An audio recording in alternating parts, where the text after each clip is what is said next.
I want to start with a little thought experiment. I want you to picture yourself back in, say, 1890. Okay. You're walking to work, you stop at a bakery for a quick breakfast. You buy a donut, you eat it, and maybe 20 minutes later, you are violently ill. Oh, wow. Like, call a doctor ill. And it turns out the baker used, I don't know, rancid lard just to save a few pennies. A classic Gilded Age breakfast, unfortunately. Right. Yeah. So you recover and you go to the authorities. You say, hey, that baker just poisoned me. In 1890, the police, the judge, they would have likely just looked at you, shrugged, and said, caveat emptor. Buyer beware. Exactly. The logic was, well, it's on you. You should have inspected the donut better before you ate it. An insane thought today. And take it a step further.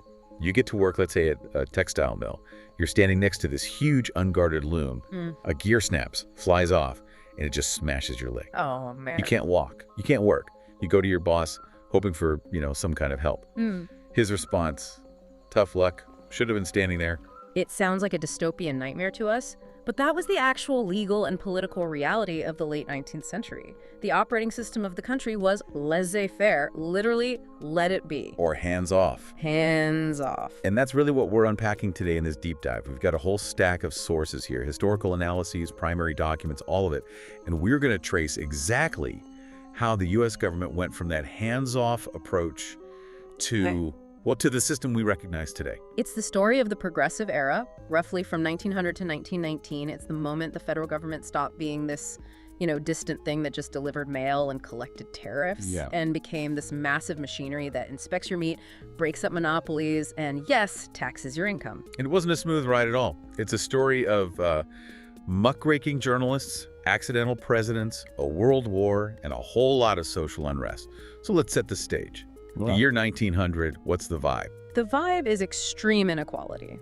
It's the Gilded Age.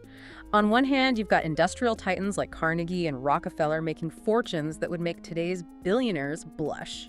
And on the other. Exploding poverty in cities, just crushing poverty. And the government at this point is small. Very small. Yeah. It didn't have the money, or really the legal authority, to intervene in your daily life. If you were hungry or homeless, the federal government's official stance was basically, ask your church or your family. Exactly. But the shift, the big change, begins when people stop seeing poverty as some kind of personal moral failing. That was the old Victorian idea, right? You're poor because you're lazy or you drink too much. But the progressives start saying something different. They start saying, no, you're poor because the system is rigged. And if the problem is the system, well, the solution has to be the government. So we need to talk about the people who really lit the match here. The agitators. Theodore Roosevelt called them muckrakers. And he did not mean that as a compliment. TR actually got that term from the Pilgrim's Progress. There's a character who's so obsessed with raking the muck on the floor that he never looks up to see the celestial crown above him. So he thought they were too focused on the negative. He did, but they wore it like a badge of pride. They were digging up the muck to show the public just how dirty the floor of society really was. And their most effective tool wasn't just words, it was photography. Jacob Riis. Oh, absolutely. Jacob Riis is pivotal here. He publishes How the Other Half Lives in 1890, and he goes into the tenements of New York City, places like Mulberry Street, and he uses flash photography, which was brand new tech at the time, to capture the reality of slum life. I've seen those photos. They are haunting. You see 6 or 7 people crammed into a single windowless room. You see these so-called street Arabs, homeless kids sleeping in the gutters. That visual component just changed everything. I mean, it's one thing for a comfortable middle-class family to read an article about urban density. It's a totally different thing to see a photo of a dirty-faced child staring right back at you. It made the misery undeniable. It forced people to care. It did. And once you have their eyes, you go for their stomachs. Yeah. You'd have to talk about Upton Sinclair and the Jungle. 1906. Now, this is a fascinating case of an author's intent versus the audience's reaction. Sinclair was a socialist. He went into the Chicago meatpacking plants to write this big expose on the horrific treatment of workers. He wanted to spark a labor revolution. Exactly. He wanted people to be outraged about the low wages, the dangerous machinery, all of it. But he also described the meat. He wrote about rats running over piles of beef.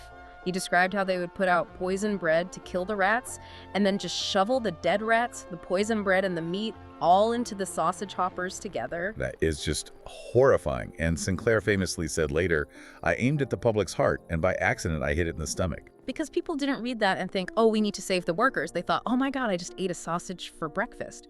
But it worked. It created this massive public outcry for consumer protection. But it wasn't just journalists, right?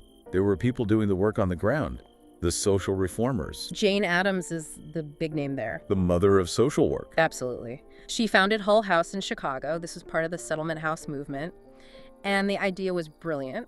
Educated, middle-class reformers, mostly women, would move into the poorest neighborhoods. They didn't just visit, they lived there. Providing daycare, English classes, healthcare. It seems like they were basically creating the social safety net that the government wasn't providing yet. Precisely. And this connects to the social gospel. The idea that your faith should lead you to improve conditions here on earth, not just wait for heaven.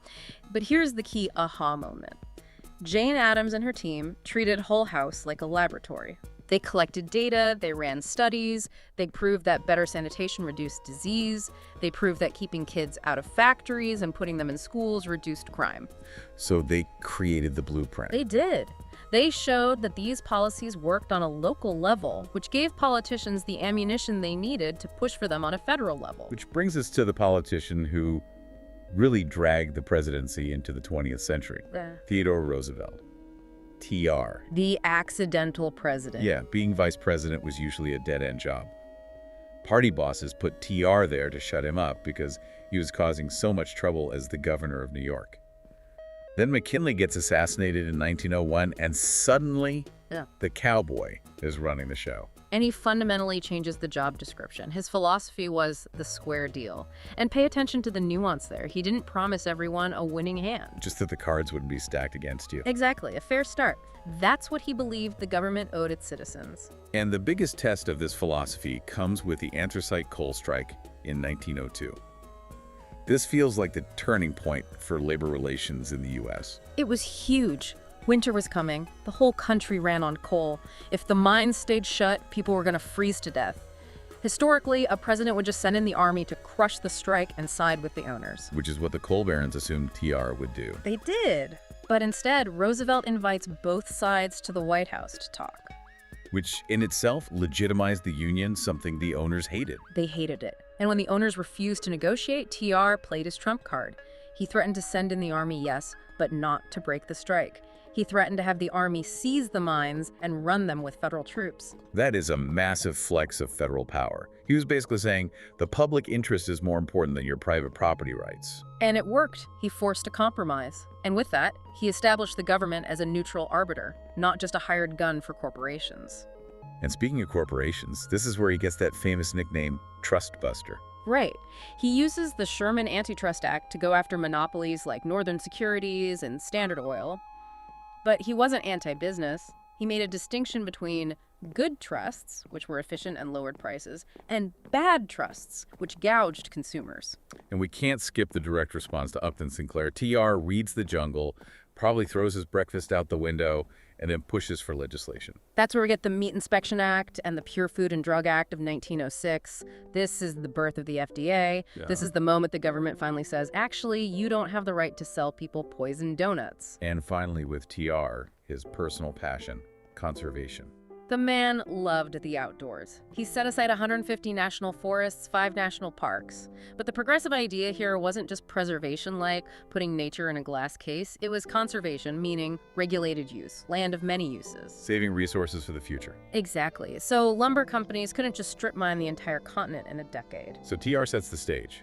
But then we get to the election of 1912, which is just wild. It creates the opening for the next big wave of reform. It's the ultimate political drama.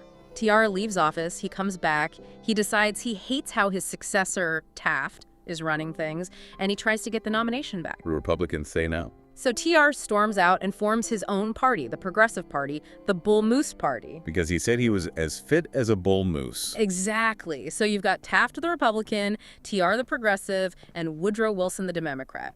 Because the Republicans split their vote, Wilson just slides right up the middle and wins the presidency. But here's the fascinating thing.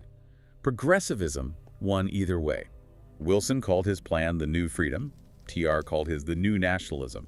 But both of them wanted major government intervention. And Wilson actually achieved some of the most structural, long-lasting changes. We really need to unpack the amendments passed under his watch, especially the 16th. The income tax. Now, most people today just groan when they hear income tax, but this was a major progressive victory. Oh, huge. And here's the aha moment. Before 1913, the federal government made most of its money from tariffs taxes on imported goods. And tariffs are regressive. They make goods more expensive, which hurts poor people way more than rich people. So the poor were basically subsidizing the government. In a way, yes. The 16th Amendment allowed for a federal income tax, and it was a progressive tax. It started at 1% for most people and went up to 7% for the super wealthy. So it shifted the burden. It shifted the burden. And more importantly, money is power. You can't have a modern government, one that inspects food, manages parks, and regulates banks, without a steady stream of revenue. Yeah. The income tax gave the government the fuel to actually do all these things. Then you have the 17th Amendment.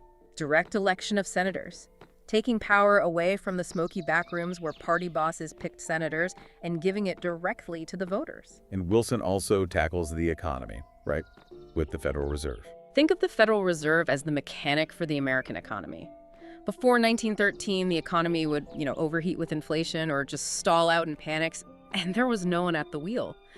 The Fed was created to control the money supply and interest rates to keep the engine running smoothly. Okay, so by 1914, the domestic machinery is built, the government is involved, but then the world just falls apart. World War I begins. The Great War. And this acts as a massive catalyst. It completely shifts the progressive focus from how do we fix poverty at home to how do we organize the entire nation to win a modern war. And this had massive implications for women. Massive. Men went off to fight, so women stepped into the factories. They kept the economy running. They led food conservation efforts, Herbert Hoover's Meatless Mondays and Wheatless Wednesdays. But the political pressure for the vote was also getting really intense. We have to talk about Alice Paul. She wasn't asking nicely anymore. No. Alice Paul and the National Woman's Party were militant. They picketed the White House during the war, which was considered scandalous. They held up banners calling the president Kaiser Wilson. That takes some serious guts. It does. They were arrested, thrown in prison, and when they went on hunger strikes, they were brutally force-fed. It became a huge PR nightmare for Wilson. He couldn't go around preaching democracy in Europe while jailing women who were asking for that same democracy at home. So the war effort actually pushed the 19th Amendment over the finish line. It did. Wilson finally caved. The 19th Amendment is ratified in 1920, guaranteeing women the right to vote. The war also helped push through another amendment, one that didn't age quite as well, the 18th. Prohibition, the ban on alcohol. The war helped us in two ways. First, a practical one. We needed the grain to make bread for the troops, not whiskey. And second, a cultural one. Many of the big brewers, Anheuser-Busch, Schlitz, were German-American. So drinking beer was suddenly seen as unpatriotic. Pretty much. That anti-German sentiment really fueled the temperance movement. And there's one more massive demographic shift triggered by the war, the Great Migration. Yes. The war completely cut off immigration from Europe, but factories in the North were desperate for workers. So they started recruiting African Americans from the South. About 350,000 people moved to cities like Chicago, Detroit, and New York during the war. And African Americans also served in the military with distinction. They did. The famous Harlem Hellfighters, the 369th Infantry, they fought in France with incredible valor, spent more time in combat than any other American unit. But the welcome home, Yeah. it wasn't a hero's welcome. Tragically, no. When the war ended, white soldiers returned and they wanted their jobs back. The racial tension just exploded. Which brings us to 1919. The war is over, but the country feels like it's completely snapping. 1919 was a year of absolute chaos. You have the Spanish flu epidemic killing hundreds of thousands. You have the Red Summer race riots in 25 cities where white mobs attacked black communities. You have massive labor strikes. 4 million workers walked off the job that year. And then on top of all of that, the Red Scare. The Bolshevik Revolution had just happened in Russia. The Tsar was executed, communists were in power, and American business leaders and politicians were terrified that a workers' revolution was coming here next. Which led to the Palmer raids. Attorney General A. Mitchell Palmer. He launched these massive raids on union halls and immigrant homes, often without warrants. They arrested thousands. They deported hundreds of alleged radicals on a ship they called the Soviet Ark. This connects directly to a Supreme Court case that I think everyone knows, even if they don't know the name, Schenck v. United States. This is where we get the famous line about shouting fire in a crowded theater. Charles Schenck was a socialist who was arrested for handing out pamphlets urging men to resist the draft. He argued it was his right to free speech. And the Supreme Court said no. They said no. They ruled that during a crisis, if your speech creates a clear and present danger, the government can silence you. So let's just pause there for a second. We spent this whole deep dive talking about how the government got bigger to protect people, to stop the poison, to stop the monopolies. And in 1919, we see the other side of that coin. The government got big enough to crack down on dissent. It got big enough to deport people for their political views. It's the double-edged sword of state power. After 2 decades of constant reform, a world war, a pandemic, riots, the American public must have just been exhausted. Totally burnt out. They were tired of causes. They were tired of sacrifice. They just wanted things to be quiet. And that perfectly explains the election of 1920, Warren G. Harding. He runs on a very simple promise. He didn't promise a new freedom or a square deal. He promised a return to normalcy. Normalcy, it's a great word because it sounds so boring, but that's exactly what people wanted. And it worked. He won in a landslide. The country turned away from internationalism, turned away from progressive intervention, and went right back to a pro-business conservative approach.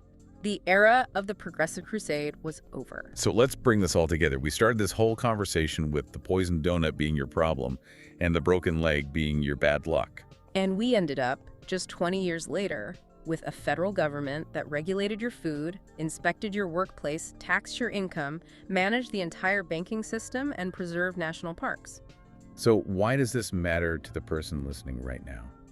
Because we are still living in the house the progressives built. When you check the weather, that's the government. When you eat a burger without fear, that's the FDA. When you look at your paycheck and see taxes taken out, that's the 16th Amendment. That is the legacy of this period. But it also leaves us with that tension from Schenck v. U.S. We want a government that is strong enough to help us, but that means it's also strong enough to hurt us. That is the eternal American balancing act, isn't it? When does protection become overreach? We are still arguing about that exact question today. And we probably always will be. Thanks for diving in with us. See you next time.